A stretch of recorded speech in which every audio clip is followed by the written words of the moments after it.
Hey guys, Adam here with AmericanTrucks.com, and today we're taking a closer look at and installing the MotoFab 1.5-inch rear leveling kit. This is available for the 09 and newer Ram 1500 without air ride. Now you might be thinking to yourself, what is a rear leveling kit? Most of the time you hear leveling kit and it applies to a spacer that goes on top of your front strut at the front end of your Ram.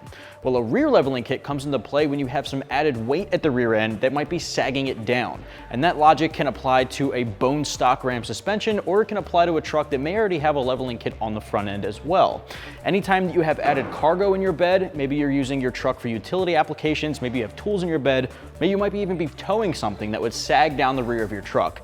Adding these spacers to the top end of your rear coil springs can bring the rear end back up and counteract the added weight and remove that sag, leveling your truck back out. Now the good thing about this kit is it doesn't actually have any effect on any suspension geometry because it's not a front leveling kit, so you don't have to worry about excess wear and tear, and you don't have to worry about fitting any bigger wheels and tires because that's not a concern for the rear of your truck. You can fit up the 35s naturally. So really no discussion there. This is simply just to counteract added weight at the rear. This kit from MotoFab is made from a laser cut steel. It sits right on the top of your factory coil springs because you know these Rams do not have leaf springs, they have coils. So it'll sit right at the top of that spring perch, and it has hardware included in the kit.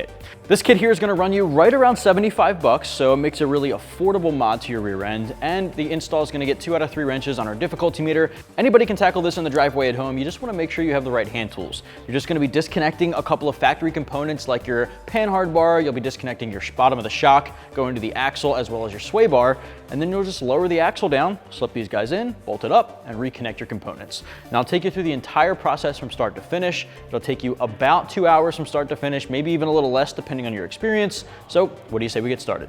All right, tools used in this install include an air impact gun, regular impact gun, or a ratchet work just as well.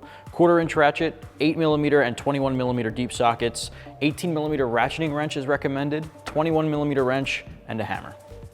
All right, to kick off the uninstall in the rear, we've got our Ram up in the air, and I have 2 pole jacks supporting our rear axle. Now, if you're working on the ground, you'll want a hydraulic jack under the pumpkin or the differential, or you can put 2 hydraulic jacks, one on both sides of the differential.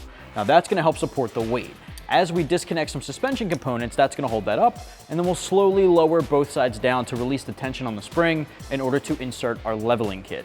Now, with that out of the way, I have an 18mm ratcheting wrench, which is gonna go a long way to help us get this off. And I also have a 1/4-inch ratchet with an 8mm socket. I'm gonna first focus on disconnecting our sway bar end link. Now I'm not gonna disconnect the side connecting it to the frame. I'm gonna disconnect the sway bar from the end link. That's an 8mm nut.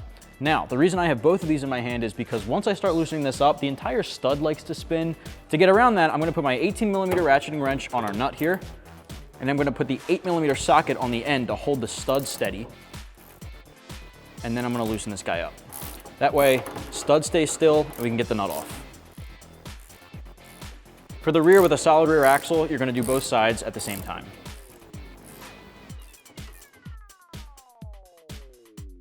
Take it off by hand. Now what I like to do is once that's disconnected, hold the end link out. What I like to do is just put the nut on the end just so we don't lose it. So now we're gonna do this on the other side. All right, and with that other side out of the way, the sway bar is free, you can swing that down. Next up, we're gonna disconnect our Panhard bar. Now the Panhard bar connects the axle to the frame. So it's connected to the axle on our driver's side and the frame on the passenger. So we only have to do one side. Just gotta get it disconnected from one or the other. So I'm gonna start here. Now this bolt goes all the way through and has a nut on the other side with a tab. So because of that tab, we're not gonna need to hold the nut side. That'll hit the frame and hold itself. So I'm gonna use a 21mm socket to get this guy off.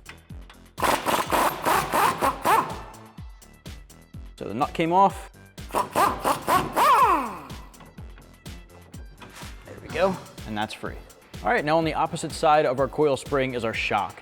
We need to disconnect the shock from the bottom here where the 21mm bolt goes through. Now I've got a 21mm wrench holding on our nut and my 21 socket on the bolt head side.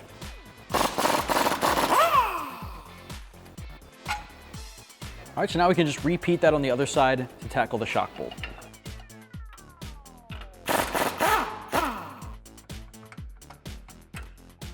All right, at this point, the only thing keeping this axle up right now are these 2 pole jacks. Now again, if you're working on the ground, you'll have a hydraulic jack most likely. If that is the case, this is the part where we're gonna start decompressing. So we're gonna slowly lower these pole jacks down one by one to evenly bring this down and decompress our spring. Now again, if you're using that hydraulic jack, don't send it. You want to make sure you're going very slowly decompressing it. Otherwise, these things can get a little violent shooting out of their spot. So slowly decompress, and then we'll pop the spring off. So I do a couple of turns on one side because now this is uneven. I'll do the other side and kind of bring it down incrementally.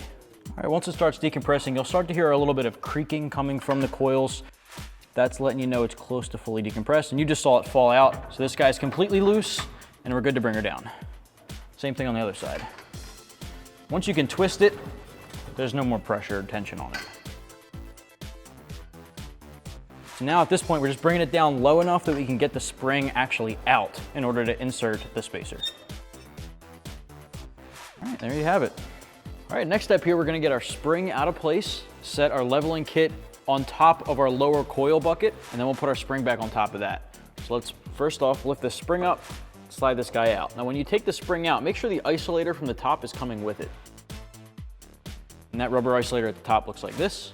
Just wanna make sure that's still here. Now your spacer is gonna seat right there at the bottom, and then you can put your spring right on top of that. Now in order to do that, you wanna put the top in first at the top of the coil seat, and you may need to pull down on the entire diff or axle assembly in order to get this to seat. All right, so make sure the top is seated perfectly in that coil bucket as well, and then repeat this on the other side.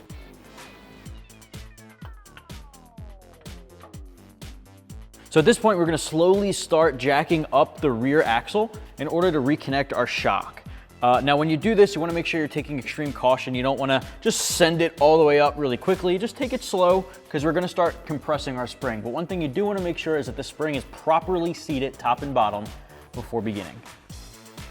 All right, so you're basically jacking this all the way up until the bolt hole lines up for the shock in that shock mount. These are looking pretty good, so let's grab our bolt and put it through. All right, now before I tighten this guy down, I wanna do the same thing on the other side.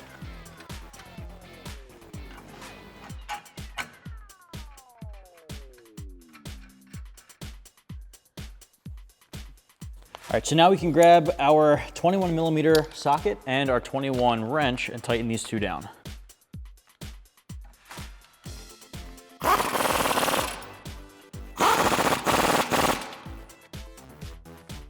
All right, so next we're gonna do our Panhard bar. Now at this point, it may be slightly off track. Sometimes your entire axle assembly moves more to one side than the other, in which case it can be pretty difficult to do. Some guys use ratchet straps to help guide it back into place. Others will actually put the weight of the vehicle back on the ground to help center it.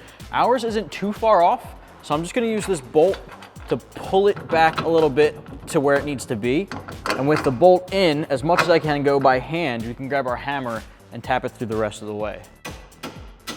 Just like that. Now we can grab the nut with a tab, put it on the other side, thread it on a couple of threads, and then gun it on with our 21 socket. All right, last steps here are just to reconnect our sway bar end links. I'll take this nut off here, rotate the sway bar up, and you may need to move the other one, which it looks like that's preventing us here. So then put your end link through the sway bar, nut back on, and tighten them down. Now for this, if you remember, we used our 18 ratcheting wrench on the nut and the 8 millimeter socket on the hex end of the stud.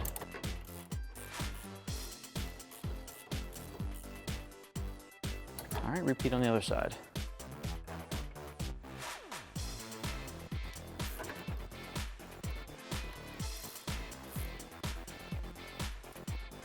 Now you can take your pull jacks out and you're good to go.